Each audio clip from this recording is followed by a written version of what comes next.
একটি সূত্রে খবর আসছে যে ওই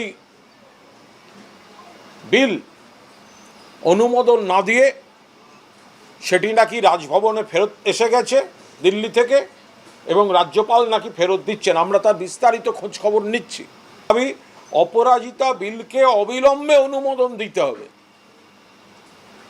আর সেই বিল যদি অনুমোদন না দেয় তাহলে প্রমাণিত হবে যে মমতা বন্দ্যোপাধ্যায় মহিলাদের সুরক্ষায় যতটা উদ্বিগ্ন, মহিলাদের উপর অত্যাচার, ধর্ষণ, খুনের পাপীদের চরম শাস্তি দিতে মমতা বন্দ্যোপাধ্যায় যতটা দায়বদ্ধ, বিজেপি ঠিক তার উল্টো। বিজেপি সর্বোচ্চ শাস্তি মৃত্যুদণ্ড চায় না। যদি সত্য হয় তাহলে আমাদের তীব্র প্রতিবাদ থাকবে।